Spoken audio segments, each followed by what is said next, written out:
Swasembada padi. Tidak kan? Swasembada jagung. Sebelum Pak Menteri masuk kan kita udah mulai banyak sekali impornya ya. Kalau diberi kesempatan dan tidak diganggu, di pikiranku bukan swasembada, tapi melompat ekspor. Walaupun resikonya Pak Menteri tidak terpilih lagi di kabinet yang baru. Kami itu datang untuk merah putih. Nggak ada lagi pikiran kami yang begitu-begitu ya? Enggak. Tiran, tikus diracun oleh Amran. Tiran namanya. Jangan-jangan saya tahu orangnya ini siapa ini. Iya. Nggak usah disebut.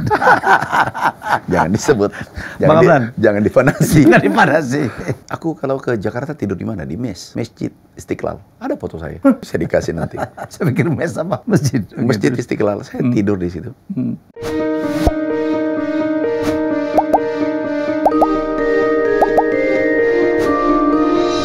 Ya, satu hari di sebuah hotel di Palembang, di lobi, saya bertemu dengan, saya bilang ini ada menteri. Dan beliau berkata kepada saya, Bang, saya akan jadikan Sumsel menjadi lumbung pangan kedua. Dan beliau adalah Menteri Pertanian Republik Indonesia, Bang Andi Amran Sulaiman. Terima kasih. Pak Dokter, terima kasih sudah hadir. Sama-sama. Ini kehormatan aku diundang. Itu benar tuh statementnya Pak Menteri? Iya. Jadi sekarang ya, ini kan El Nino luar biasa nih. El Nino luar biasa. Luar biasa tekanannya. Terus yang kedua adalah kebijakan. Ada kebijakan yang perlu disempurnakan. Yang pertama kami melihat apa sih yang masalah persoalan di pertanian. Yap. Dulu kan kita swasembada. Sempat waktu zaman Pak Menteri periode pertama ya? 3 kali. 3 kali 2017. Pak Menteri 2014, 2019 ya? 2017. Ya, 2017. Saya 2017 swasembada, 2019, 2020. Itu swasembada beneran? Swasembada beneran. Bukan lip service saja? Bukan, sempurna. Kan dulu banyak orang, ini maaf tipu-tipu aja lah. Enggak. Jadi gini, kadang orang tidak paham apa itu swasembada. Oke, aku cerita. Kita mencoba komparasi dulu. Dulu pertama Indonesia mendapatkan penghargaan tanggal 10 November 1984.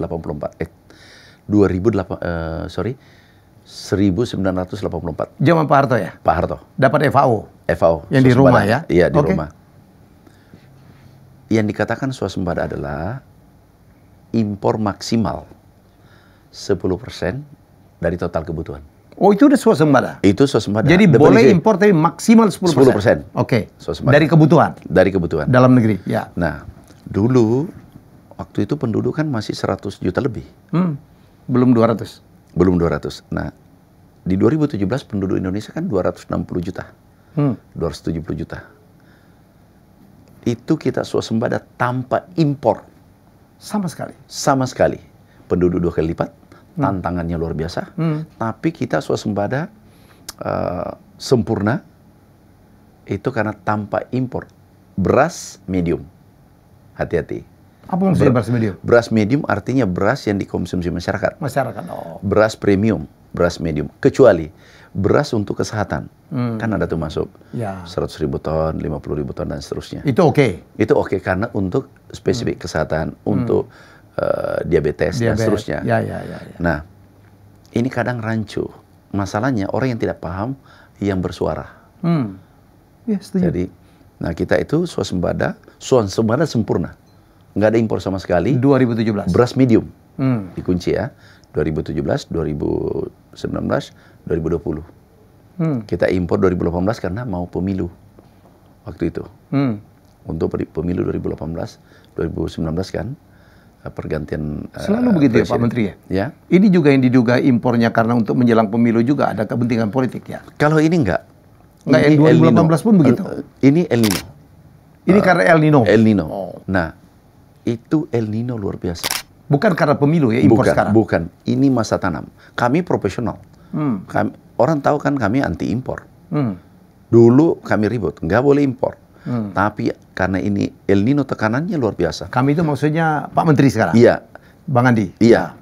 Ini turun luas tanam 30%. Sekarang ini, karena El Nino. Karena El Nino. Bayangkan di Jawa Tengah, Jawa Timur, kami turun ke lapangan, kan kami sudah 4 bulan nih. Hampir 5 bulan jadi menteri. Kami sudah kunjungi, saya sudah kunjungi 15 provinsi. Yap. Kita ini sementara tanam. Tiba-tiba hujan terhenti 2 minggu. Semua tanaman, padi, hangus mati seketika. Nah ini fenomena alam yang luar biasa, El Nino ini luar biasa kita hadapi. El Nino penyebab banjir ya? Hujan, kepanjangan?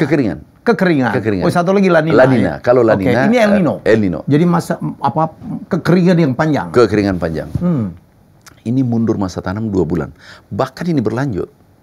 Ini berlanjut lagi sekarang. Nah, jadi saya katakan ke depan kita harus mengambil langkah cepat.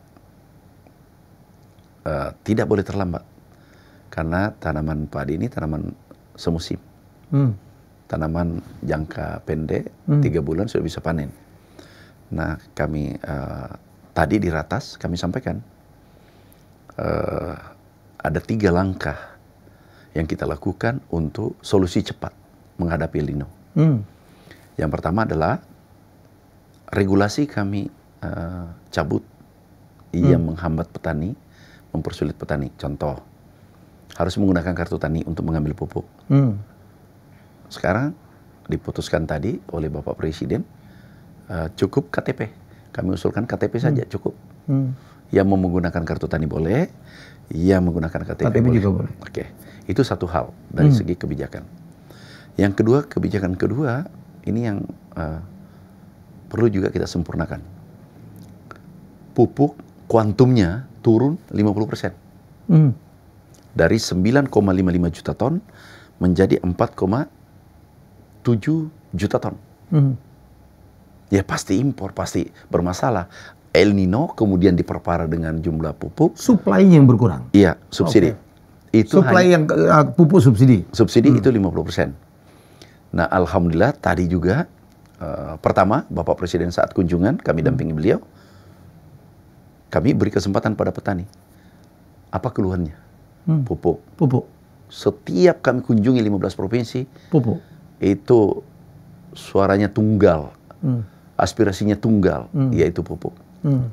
Akhirnya beliau di lapangan putuskan tambah 14 triliun. Tadi diputuskan oleh Bapak Presiden, alhamdulillah ini kabar baik untuk petani seluruh Indonesia.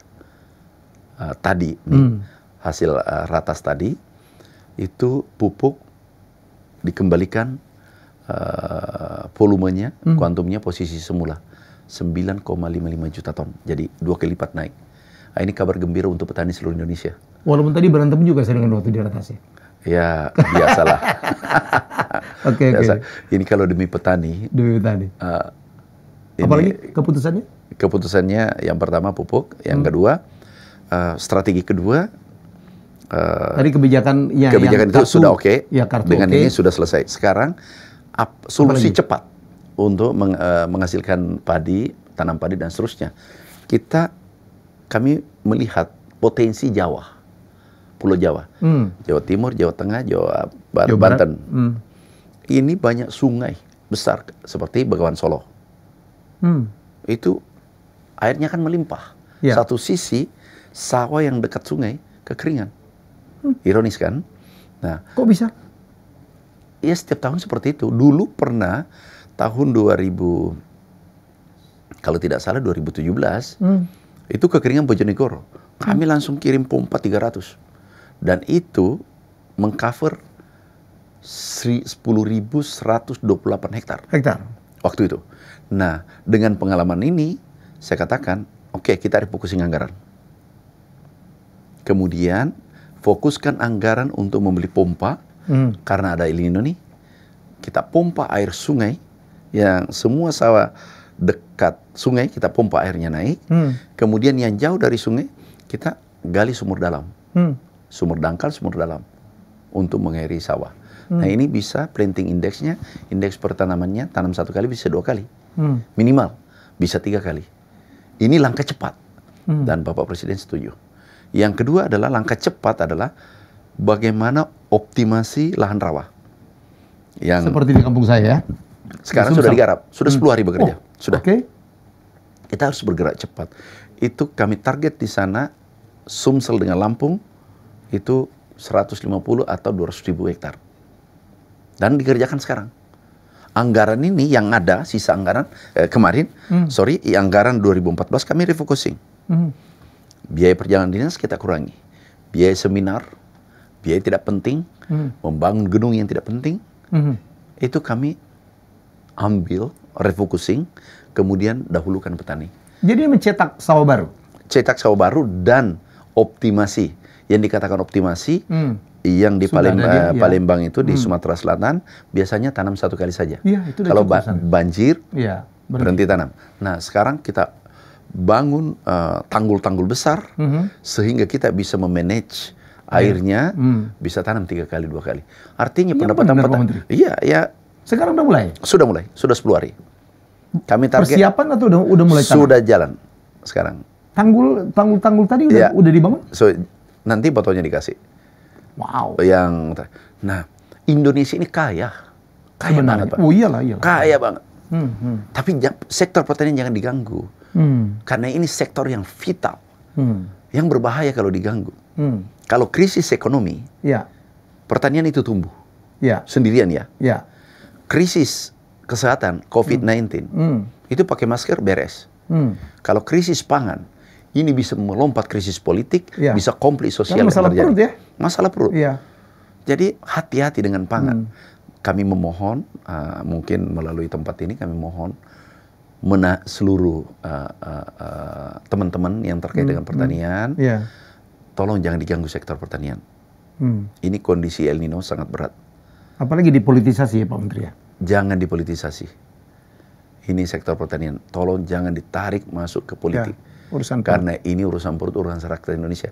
Ini masalah dunia, bukan masalah Indonesia. Masalah dunia, masalah Indonesia. Bukan masalah Indonesia saja. Jadi, kami mohon jangan diganggu sektor ini. Siapapun, jangan ganggu sektor ini. Jadi sebenarnya Pak Menteri, kalau boleh saya menyimpulkan, menanggulangi masalah air di Jawa dan kemudian mencetak atau mengoptimasi sawah-sawah baru, sawah rawa di Lampung dan Sumsel udah bisa kita atasin swasembada mestinya ya? Swasembada kan kita sudah. Kami pengalaman 3 kali swasembada kan. Swasembada padi, kan swasembada jagung. Sebelum Pak Menteri masuk kan kita udah mulai banyak sekali impornya ya. Kalau diberi kesempatan dan tidak diganggu, di pikiranku bukan swasembada, tapi melompat ekspor. Bisa memberikan target Pak Menteri kapan kita bisa swasembada atau ekspor? Swasembada paling lama 3 tahun. 3 tahun? Iya. Tahun keempat, kalau ini lancar, tidak diganggu, dan disupport ini program, ekspor. Pak Menteri kan habisnya cuma Oktober. Nah, ini kan dilanjutkan. Jadi gini, ini menarik nih pertanyaannya, menggoda saya nih. Ya selalu ganti menteri, ganti kebijakan, ini jadi persoalan. Itu yang saya ingin katakan, bahwa di Republik ini kelirunya kita bernegara, mulai kepala desa, bupati, gubernur, sampai presiden. Pergantian bupati, kebijakan berganti. Padahal ini uang rakyat. Bayangkan berapa ribu triliun itu hilang begitu saja karena berbeda kebijakan. Karena dianggap bukan legacy. Ini budaya ini harus kita hilangkan. Ini baru pertama dalam sejarah. Insya Allah pemerintahan ini berkelanjutan. Jadi Bung Karno ke Pak Harto ke Pak Habibie, putuskan. Terus. Ini mungkin pertama dalam sejarah ini berkelanjutan. Budaya ini harus kita pupuk, kita harus pelihara, kita harus jaga. Mulai tingkat kepala desa juga demikian. Gubernur yang satu membuat stadion tapi belum selesai pada masanya, tidak dilanjutkan oleh gubernur berikutnya dan jadi temuan. Bayangkan, itu uang negara. Jadi kemarin program yang rawa itu kan sudah berhasil, harusnya dilanjutkan. Iya kan? Jadi kami sekarang kami berpikir untuk Indonesia. Kami siapkan tinggal 6 bulan ini kami siapkan dengan baik. Walaupun resikonya Pak Menteri tidak terpilih lagi di kabinet yang baru. Kami itu datang untuk merah putih. Nggak ada lagi pikiran kami yang begitu-begitu ya? Enggak. Sudah di luar pikiran kami. Kami ini sangat bersyukur hidup. Kalau dilihat sejarah saya dari minus sampai duduk di sini sampai ketemu Bapak, itu saya sudah syukuri. Sudah lebih dari cukup Allah kasih. Masa hanya ada panggilan negara, aku tidak mau bantu sepenuhnya. Ya. Dan 5 tahun dulu juga, insya Allah, saya berani katakan kalau ada main-main, aku siap tinggalkan tempat saya. Saya baca biodata, saya baca Wikipedia. Andri Anbran Sulaiman. Wow, luar biasa. Ya. Anda mestinya nggak perlu jadi pejabat lah, ya udah kaya banget. Ini panggilan merah putih, panggilan negara. Saya ingat banget 2014, Pak Andi Aman terpilih Iya. menteri dengan LHKPN tertinggi. Itu Menteri terkaya. titipan, Saya kaget tuh. titipan Allah. Dan yang menarik, nggak ada yang kenal saya kan? Nggak ada yang kenal. Di Saya IO bingung. nggak ada. Saya nyari siapa menteri terkaya. Saya pikir siapa-siapa. Ternyata menteri pertanian. Baru saya baca Bapak Musa. Maksud saya tidak ada yang kenal. Tiba-tiba dipanggil jadi menteri ya. Apa, nggak Takdir. dikenal lah. Nggak ada yang kenal. Dulu pengusaha ya Pak Menteri?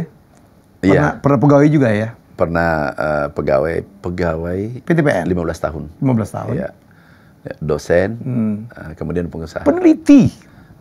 Wah, paten beliau ini yang membuat kaya itu paten itu, yang Iya. tiran itu ya? Apa? Iya, tiran tikus diracun oleh Amran. Tiran namanya. Nggak ngeri dianggap tirani loh ya. Enggak. Tiran itu kan tikus diracun oleh Amran. Karena beliau ini kaya dari racun tikus. Iya, jual racun tikus. Jual racun tikus.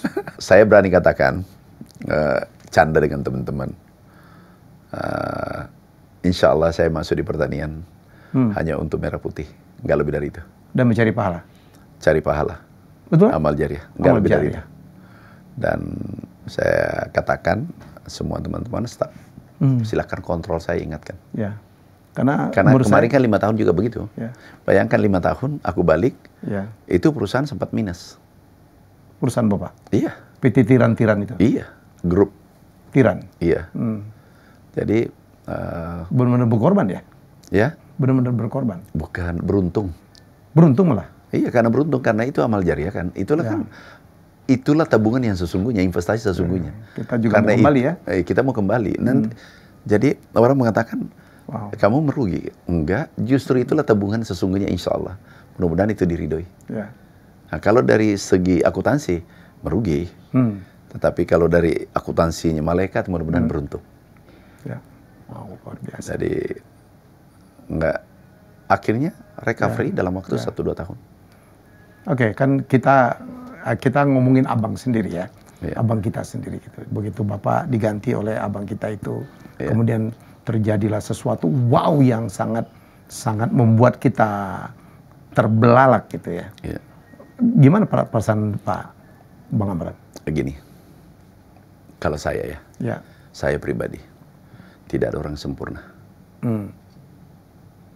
Hanya kita masih beruntung, aib kita tidak dibuka Allah. Jadi, saya selalu katakan sama teman-teman, ilaskan masa lalu. Kita lihat masa depan. Masa depan. Orang yang mau berhasil, orang yang mau sukses, tatap masa depan. Orang biasanya gagal karena energinya habis memikirkan masa lalu. Boleh sekali-sekali seperti bawa mobil, melihat spion sekali-sekali aja. Sekali-sekali aja. Kalau lagi butuh, tetapi fokus ke depan karena kalau tidak bisa-bisa tabrakan. Luar Jadi biasa. sudah, kita ini tidak ada yang sempurna. Kita tidak boleh mengatakan bahwa saya lebih sempurna daripada mereka. Wow. Bisa jadi saya bukan Menteri Pertanian yang dulu, ada seseorang teman saya kena musibah, ditangkap, di penjara, OTT. OTT?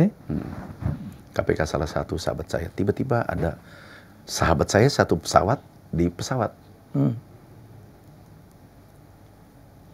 dengan wajah ceria mengatakan, saya masih menteri waktu itu, Pak Menteri, itu sahabat kita kena. Kebetulan sahabat saya itu, maaf, dia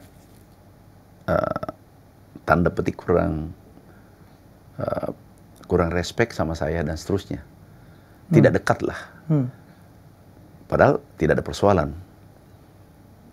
Saya jawab, Pak, bisa jadi dia dicintai oleh Allah.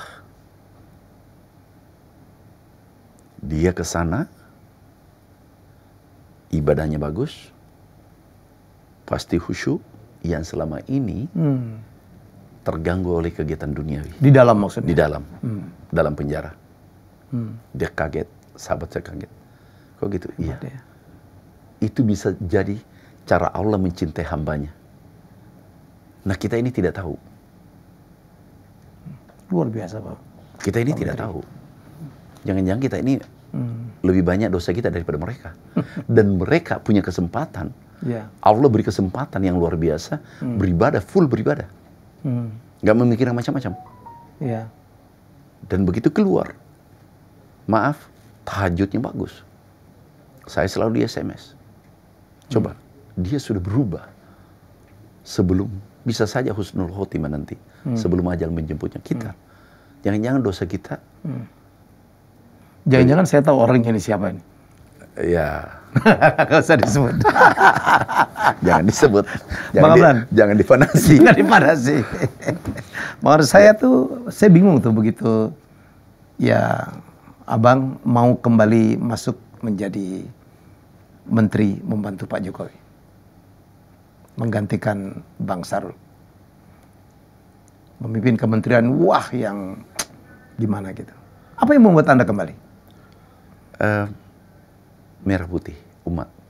Lagi-lagi ke sana. Aku cinta ini negara. Jangankan fisik saya, jiwa raga aku pun nggak masalah untuk negara. Nggak tahu, aku cinta ini negara. Mungkin karena ayah saya prajurit. Saya besar, kalaupun hidup sulit 12 bersaudara, tapi dihidupi dari gaji pas-pasan 116.000 rupiah per bulan. Hidup 12 orang. Hidup di bawah garis kemiskinan. Miskin ekstrim di bawahnya. Kalau miskin ekstrim kan 600 pendapatan. Di Bone ya dulu ya? Di Bone. Nah, saya darah daging yang mengalir, darah daging dalam tubuh saya itu hasil perang. Karena ayah saya tentara, tempur, perang di Timur-Timur. Nah, masa anaknya yang darah dagingnya dari hasil tempur, hasil dari negara, tidak mau berkorban untuk negara. Itulah yang memanggil saya. Kalau panggilan negara aku datang, dan saya tidak pernah memikirkan mau digaji, tanpa gaji, insya Allah. Dan saya lakukan sekarang. Saya beritahu, adik-adik, jangan pikirkan saya. Gaji, honor, jangan. Pernah ada menarik. Kunjungan ke Lampung ya. Yang ke Lampung, tiba-tiba aku dikasih amplop. Biaya, apa namanya tuh, narasumber. Mungkin 5 juta, 10 juta. Bilang apa nih? Enggak, jangan. Akhirnya saya minta sekjen kirim surat, UPT-UPT seluruh Indonesia, dimanapun saya berada, jangan dibayar. Allah sudah kasih saya cukup untuk anak istri saya. Saya hanya datang untuk merah putih. Dan Bapak nanti boleh cek. 5 tahun yang lalu, juga begitu. Hari ini saya katakan aku datang untuk panggilan merah putih, nggak lebih dari itu. Sekarang kami minta setiap kami datang kemanapun, nggak boleh ada biaya perjalanan dinas. Kalau ada, berikan termasuk apa, honor, tukin, saya berikan kepada anak yatim piatu, pensiunan pertanian. Tukinnya pun Anda nggak ambil? Enggak, kami serahkan ke anak yatim piatu. Gaji juga? Gaji semua. Pak Menteri, maaf ya kalau saya salah duga. Kembalinya Pak Menteri menjadi Menteri Pertanian, ini menarik nih. Iya. Karena Anda tuh orang dianggap sangat dekat dengan Daeng Ucup ya, Yusuf Kala. Iya. Gimana ininya? Gimana? Iya, orang menganggap, wah ini orangnya JK kok bisa masuk lagi di kabinetnya Jokowi gitu. Jadi kami itu bukan orangnya, saya bukan siapa-siapa. Kalau aku cerita yang sebenarnya, masuk kabinet pertama, dulu menarik banget. Ibu Mega nggak kenal saya, Pak JK nggak kenal. Oh iya? Iya. Bukannya Anda yang dulu menjadi relawan di Indonesia Timur menangkan Justru Pak JK tanya ke Pak Jokowi. ke JK. Siapa itu Amran itu? Dia bilang, aku nggak tahu. Pak Jokowi tanya ke Pak JK. Jadi saya bukan siapa-siapa. Gubernur nggak kenal. Pak Sarno nggak kenal saya. Jadi siapa yang merekomendasikan Anda untuk menjadi Ada menteri? salah satu tim yang menyampaikan. Ya, perjuangan Anda untuk Jokowi JK ya 2014. Enggak, gini. Ceritanya dulu. Ya. Kami tidak ingin ikut tim-tim dan partai politik. Dari dulu, nggak mau. Oke. Suatu ketika saya selesai sholat maghrib. Di mana? Di Makassar? Di Makassar. Terus nonton TV One. Aku lihat deklarasi Pak Jokowi. Jokowi JK. Jokowi JK, bukan, masih Pak Jokowi. Masih Pak belum, Jokowi? Belum. Di Sipitung. Jalan sendirian, tidak ditemani. Tiba-tiba, saya beritahu istri saya, Ma, ini beliau orang baik nih. Ingin bantu negara. Aku mau. Istri saya, apa ini mikir macam channelnya dipindahkan. Jangan masuk politik dan seterusnya. Sudah, Ma, aku mau bantu aja. Singkat cerita ke Jakarta ketemu Pak JK nggak kenal saya. Dipanggil sehingga aku bantu. Bantuan saya kan tidak seberapa. Bantu, selesai menang beliau. Sudah, saya kembali lagi kerja. Nggak berapa, Pak? Nggak. Tiba-tiba hari malam Senin kami diundang ke Jakarta. Oleh Pak Jokowi? Untuk dilantik. Padahal aku tidak tahu sama sekali ini apa. Dilantik periode pertama ya. Iya. Kami kerja 5 tahun. Selesai. Kami balik jadi pengusaha lagi. Jadi ceritanya itu. Saya gubernur pun tidak kenal. Saya bukan siapa-siapa. Wali kota terakhir baru kenal saya. Pak Sarno nggak kenal saya waktu itu. Pak Sarno kan gubernur. Sampai diberitahu besannya Kepala Dinas Pertanian. Kan saya dekat. Kok kamu tidak beritahu saya? Ini ada orang di sini. Lompat jadi menteri. Jadi, tapi saya dekat dengan semua orang. Pak JK, beliau sering diskusi, saya banyak dapat inspirasi dari beliau. Kami bergaul siapa saja. Kami tidak ingin dibatasi. Jangan kita dibatasi. Jadi Anda bukan yang selama diduga, wah ini orangnya JK nih. Itu kan. Karena kalau mungkin saya ya. Satu daerah asal ya. Iya, kalau saya ada pesan ibu saya yang saya tidak bisa lupakan. Kalau kamu tidak bisa mengeksploitasi kebaikan orang, kau diam. Lebih baik. Lebih mulia kamu diam. Kalau tidak ada sisi baiknya kamu bisa angkat. Lebih baik kamu diam.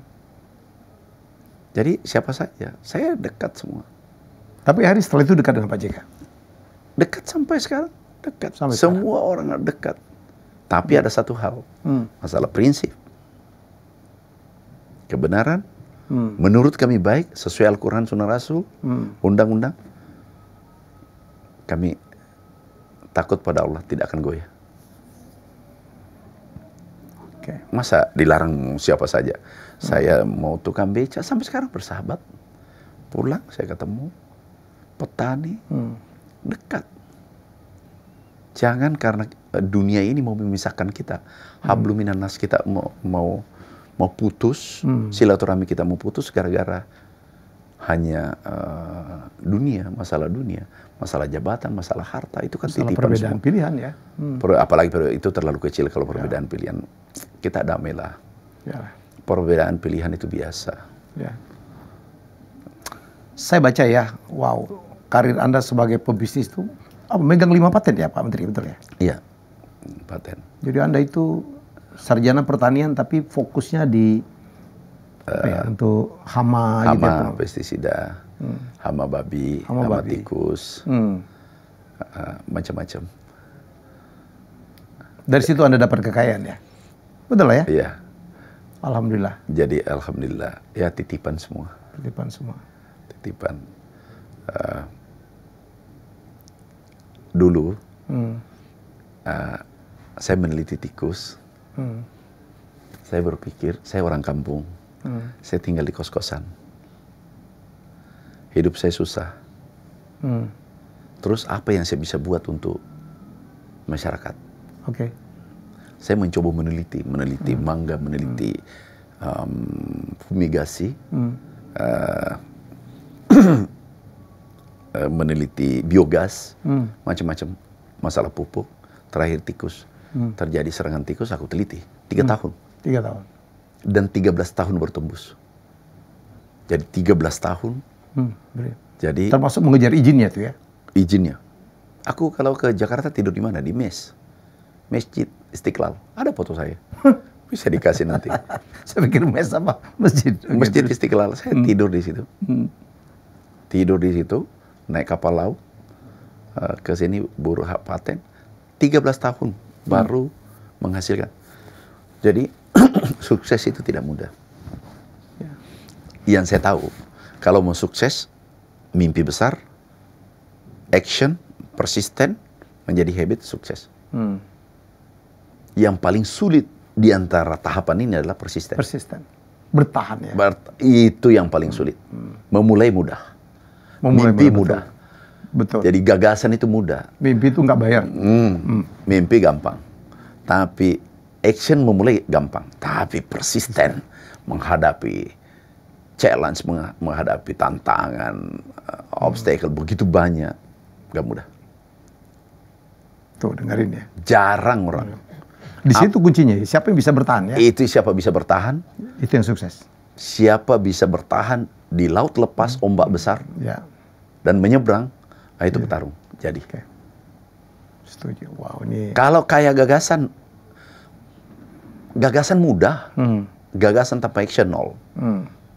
Gagasan action tanpa persisten itu biasanya biasa-biasa aja. Tapi persisten, konsisten ini bergerak sampai ke ujung, itu biasa menghasilkan. Saya 13 tahun. Bayangkan 13 tahun bertahan dalam kemiskinan. Pengalaman miskin saya kan 36 tahun. Pengalaman miskin. Ya. Jadi aku tahu suka dukanya. Aku rasakan petani apa yang dia rasakan. Jadi saya perjuangkan 5 bulan. Alhamdulillah tadi tembus. Tambahan pupuk tadi. Tambahan pupuk ya, kemudian akan kemudahan dalam kartu ya Pak Menteri ya, betul ya? Iya. Pakai KTP aja cukup. Pakai KTP aja.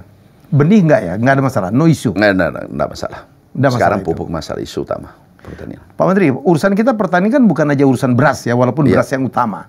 Tapi kedelai kita masih impor ya. Masih banyak sekali kita impor. Apa yang dilakukan oleh Kementerian Pertanian, Pak? Ini nggak bisa sekaligus. Makanya pemerintahan ini harus berkelanjutan. Dulu kami rancang bawang putih, bawang merah. Dulu kan impor. Sampai sekarang kan sudah ekspor. Malah harganya jatuh. Kemudian jagung. Dulu kan impor. Kemudian hanya 2 tahun, 3 tahun ekspor. Ayam kita ekspor. Ayam ekspor? Ekspor. Oke. Zaman Pak Menteri yang pertama? Periode pertama? Iya, periode pertama. Nah, beras swasembada. Jadi ini harus dilanjutkan mestinya ya? Kami membuat master plan. Setiap tahun itu satu komoditas. Komoditas strategis swasembada. Jadi kami sudah urai kedelai. Hitungan dulu itu 10 tahun lalu 2026 rancangannya. Sudah. Kemudian bawang putih. Ini semua bisa diproduksi Indonesia. Tapi harus fokus. Termasuk kedelai kita bisa? Bisa. Surplus. Kan bisa tumbuh di negeri. Apa sih yang tidak bisa tumbuh di negeri kita? Terus apa persoalannya? Kebijakan kah? Kebijakan. Teknologinya kah? Teknologi sudah cukup. Ini harus ada kebijakan pro petani. Dulu saya masih ingat jagung. Kan impor 3,6 juta. Tiba-tiba ekspor.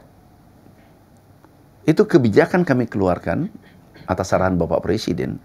Itu luar biasa Presiden kita, Pak Joko Widodo. Kenapa? Kalau kita mengusulkan sesuatu, beliau masuk akal langsung diputuskan. Itu beliau ya? Itu beliau rasional putuskan, menguntungkan rakyat kecil langsung putuskan. Itu di ratas tuh secepat itu ya? Secepat itu. Tak, ini putuskan. Selesai. Kami berikan gambaran seperti ini petani Indonesia, kekurangan pupuk, datanya seperti ini, tidak ada yang menolak data itu. Langsung putus. Waktu kenaikan anggarannya berapa T itu 20-30 triliun. Ketok langsung. Karena beliau melihat urgensinya. Iya. Dan ini untuk rakyat kecil. Kalau beliau rakyat kecil langsung beliau putuskan. Nah, saya kembali tadi jagung. Kami keluarkan jagung. Harga menguntungkan petani itu gampang. Kalau mau swasembada seluruh sektor negeri ini, jangan biarkan petani jalan sendiri. Ya. Beri ruang petani untung. Pasti swasembada. Jadi masalah off-taker itu menjadi penting ya? Sangat penting. Disitulah peran Bulog mestinya. Nah, Bulog harus mengambil peran, dan mimpi kami melihat beberapa negara, khususnya sayuran apa segala macam, yang lain, ayam dan seterusnya, kita harus membangun cold storage. Cold storage di berbagai poin ya? Medan, Jakarta, Surabaya, Makassar. 4 titik. Kalau peak season, panen puncak, kita masukkan di storage. Bisa menjadi bank pangan. Iya kan? Masuk sini katakanlah harga murah. Katakanlah petani harganya 10.000 nih. Petaninya pinjam uang dulu. Karena harganya cuma 5.000. Nanti setelah harga naik baru dijual penuh. Kan bisa. Begitu off season kita keluarin kan. Begitu berlebih ekspor. Sebenarnya ya. Beri kepastian petani untung titik.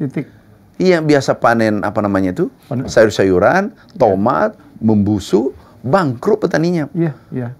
Dia kan modalnya pas-pasan. Kadang-kadang lebih mahal ongkos petiknya daripada harga jual ya. Harga jualnya. Tapi coba kalau panen puncak tiba-tiba off-takernya jelas, bahwa bisa bertahan 2-3 tahun karena cold storage-nya bagus. Apa yang terjadi? Petani tidak pernah rugi. Saya pikir keberpihakan pemerintah aja cukup ya. Cukup. Political will. Iya, political will dari pemerintah cukup. Political will cukup ya. Cukup. Jagung dulu kita beri floor price, harga terendah, itu 3.150.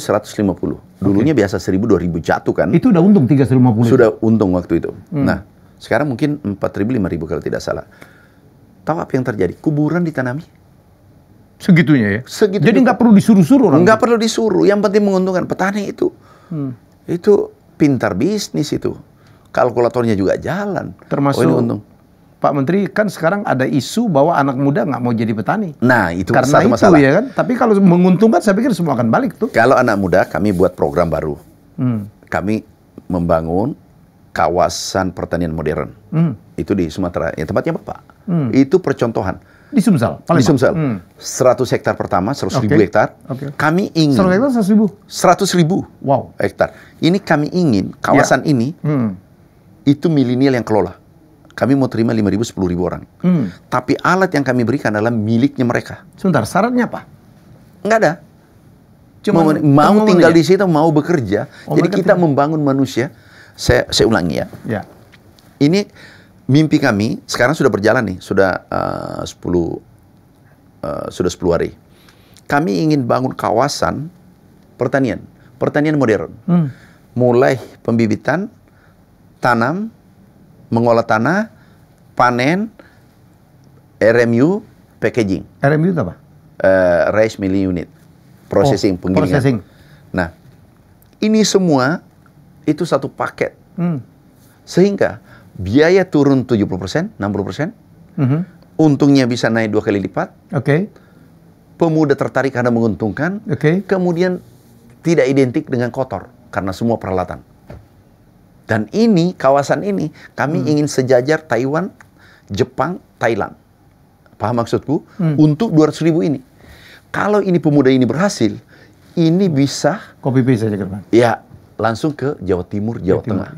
Kami pernah hitung, kalau Jawa Timur itu full mekanisasi, peralatan, itu bisa menghemat sampai 10-20 triliun.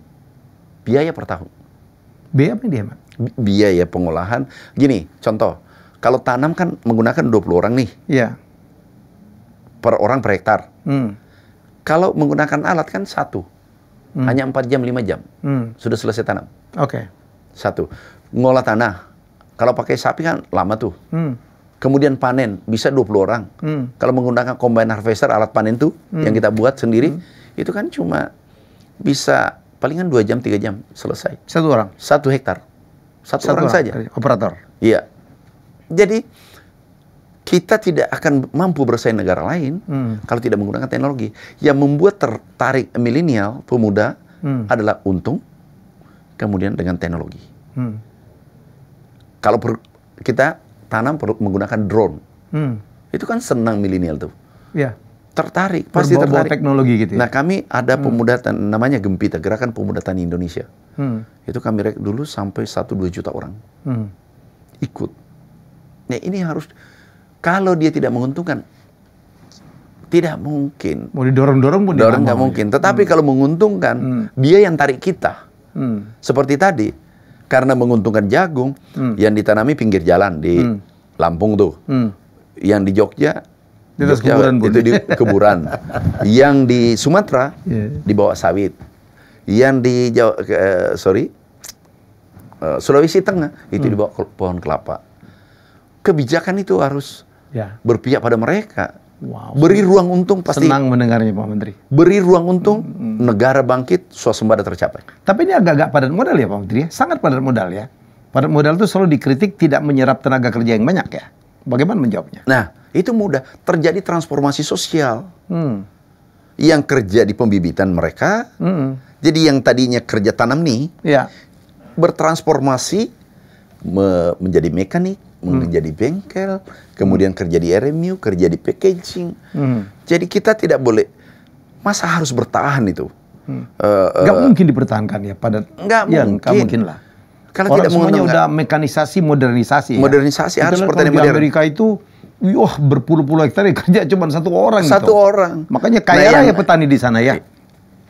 Australia, Amerika, Taiwan itu petani-petani yang kaya. Ada satu petani yang saya ketemu di Taiwan, pendapatannya 3 miliar hanya sayur organik, 3 miliar per bulan rupiah. Saya konversi, gila. Nah, negara kita subur. Bayangkan, seperti nggak ada lawan. Rusia nggak lihat matahari 4 bulan. Pun masih menjadi produser komoditi yang top ya. Iya, kita 12 bulan. 12 bulan. Persoalannya mau apa tidak? Iya, sama bisnis. Tepat nggak teknologi yang dipergunakan? Ya kan gitu ya kan? Teknologi yang kita buat ini, mungkin lokal kontennya 90%. Saya kami dengan teman-teman gagas dulu. 2015-16. Kami mulai. Mulai alat tanam, alat panen itu dibuat di sini. Kampung saya itu Pak Menteri, Palembang. Panennya sekali setahun mereka udah begitu aja. Nggak ada effort gitu. Nggak ada. Dan produktivitasnya 2 ton. 3 ton. Sekarang kita angkat menjadi 5 ton, 8 ton, tetapi 3 kali. Bayangkan pendapatannya. 3 kali lipat. Dan nanti Bapak boleh ikut. Sekarang sudah bekerja nih. Mau banget saya. Lihat langsung. Bukan karena kampung saya nih Pak Menteri. Karena saya concern banget. Saya banyak juga. Ini pertanian modern solusinya, Harus Pak. begitu ya. Karena ada bonus demografi Indonesia. Ada 60% pemuda kita ini.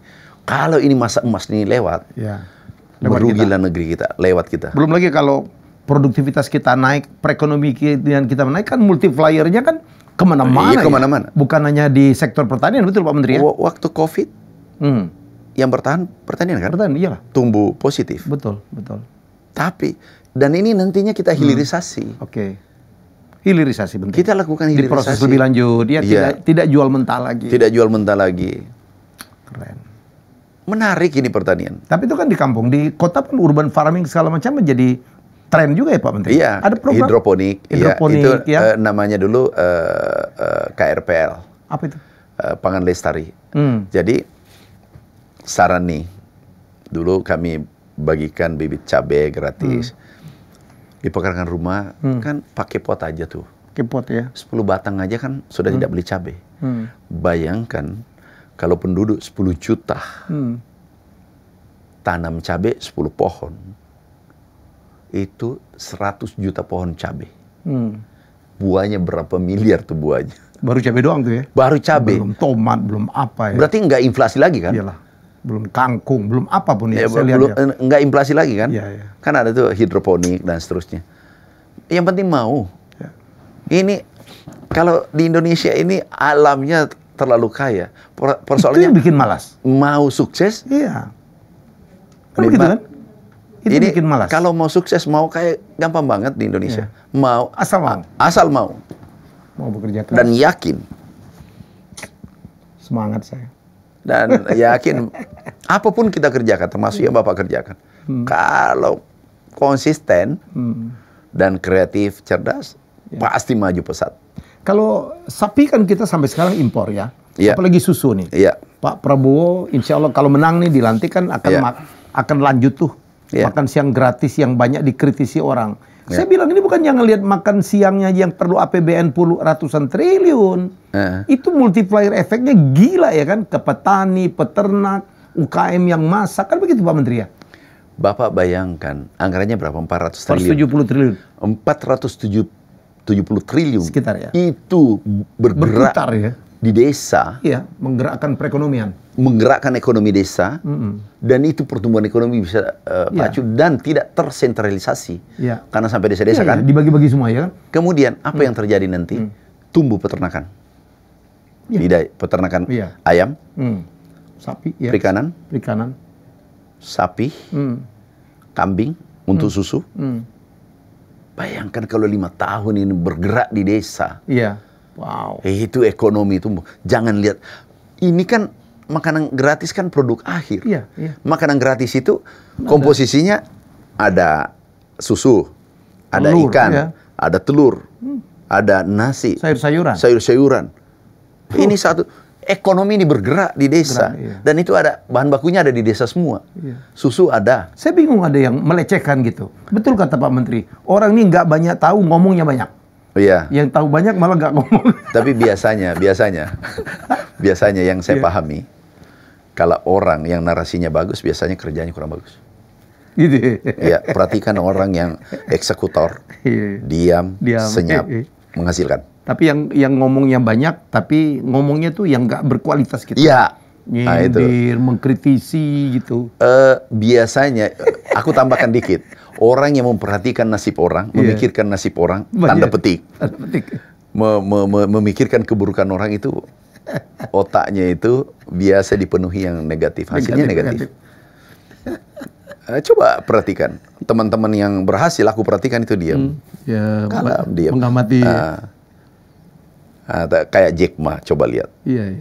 Diam. Tapi, dia ngomong, dia sudah lakukan.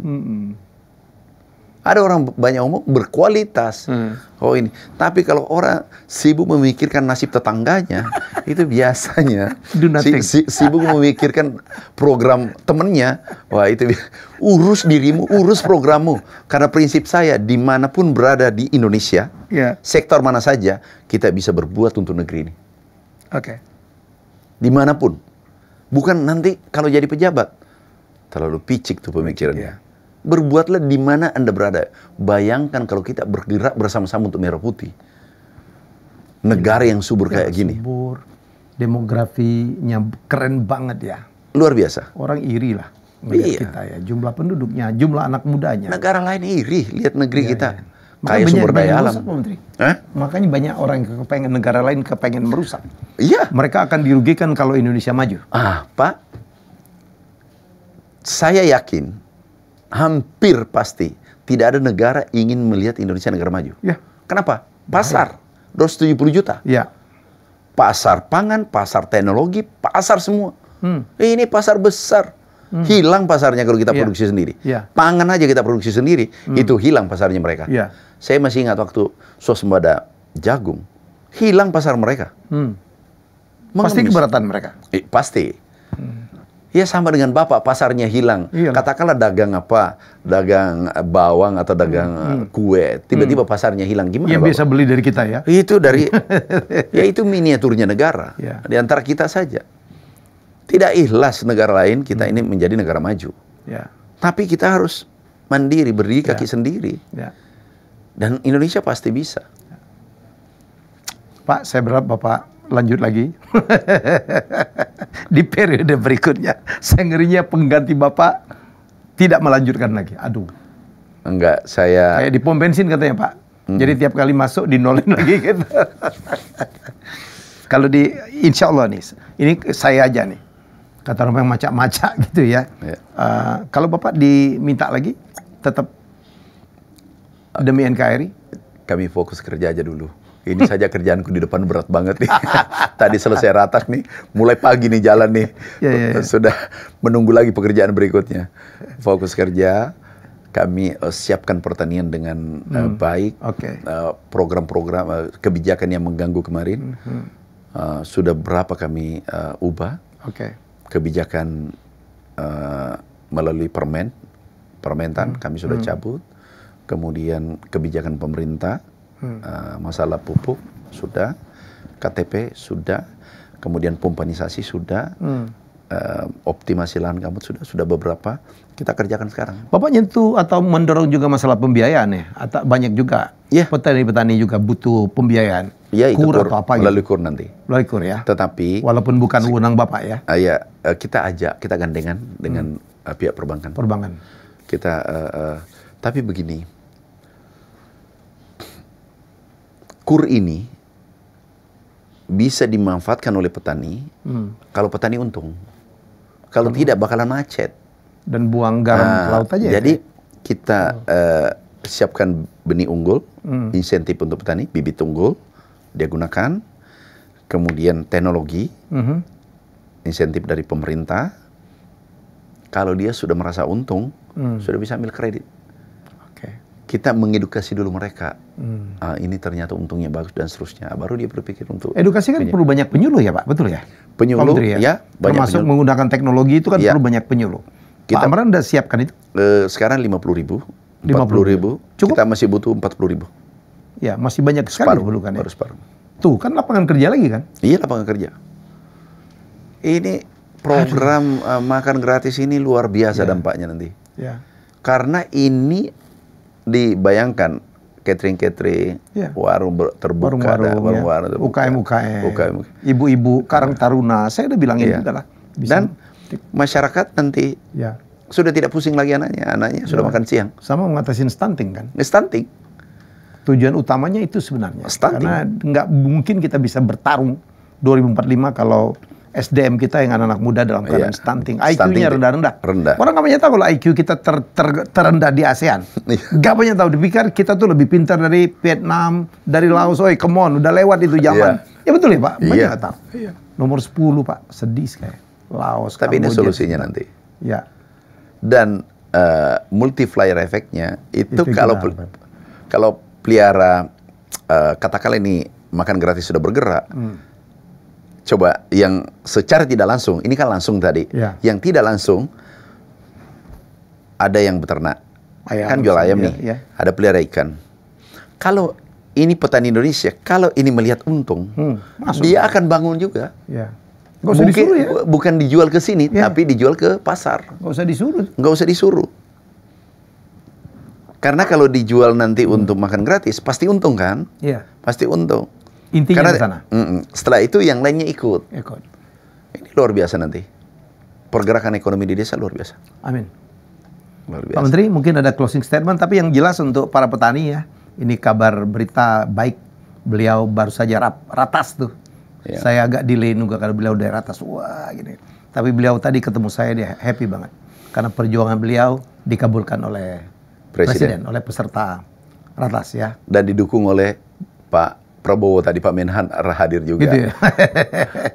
The calon pengganti. Oke, ada closing statement Pak Amran? Jadi dari saya ya, Kementerian Pertanian, yang pertama beri ruang petani untung, pasti berproduksi. Yang kedua, penuhi sarana produksi mereka, terutama pupuk. Kemudian yang ketiga, kita merubah transformasi pertanian tradisional, pertanian modern. Siapkan bibit unggul, kemudian irigasinya, water managementnya. Kalau ini semua dipenuhi, Indonesia akan menjadi negara superpower lewat sektor pangan. Amin. Bayangkan, sekarang ada 10 negara yang kelaparan, 44 negara yang terancam kelaparan di dunia. Kalau kita bisa olah lahan kita 1 juta per tahun, jadi 5 juta, artinya apa?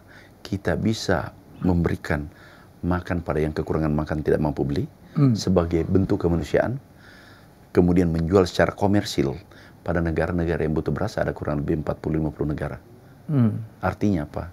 Indonesia akan disegani di dunia lewat pangan. Karena pangan adalah senjata terbaik untuk dijadikan negosiasi negara lain. Apa saja kebutuhan kita. Bisa saja ke depan Indonesia menjadi Sekjen PBB, Dirjen FAO. Kita jadikan pangan. Ini kekuatan kita karena hanya Indonesia, Brasil, dan beberapa negara yang dilewati khatulistiwa. Tropis. Tropis. Ini keunggulan komparatif kita ini harus dimanfaatkan dengan baik. Tapi bukan dengan narasi saja, tapi harus action. The power of action. Terima kasih. Assalamualaikum warahmatullahi wabarakatuh. Waalaikumsalam warahmatullahi wabarakatuh. Terima kasih Pak Menteri. Wow, saya itu mendapatkan banyak motivasi juga. Beliau ini komplit ya, from zero to hero, dan beliau membuktikan dengan prestasi. Nggak dikenalin dulu, saya juga kaget begitu LKPN siapa menteri terkaya 2014. Siapa ini? Sangat humble. Titipan. Dan beliau katakan Allah. sangat humble, titipan. Kita belajar banyak ya. Semoga kita akan secepatnya mengalami kemandirian dan bisa menjadi negara yang sangat kuat dalam dunia pertanian. Demikian talk show saya. Terima kasih dan wabillahi taufiq. Wassalamualaikum warahmatullahi wabarakatuh. Bye bye. Terima kasih sudah menonton Helmiah Bicara. Jangan lupa untuk like, komen, share, dan subscribe.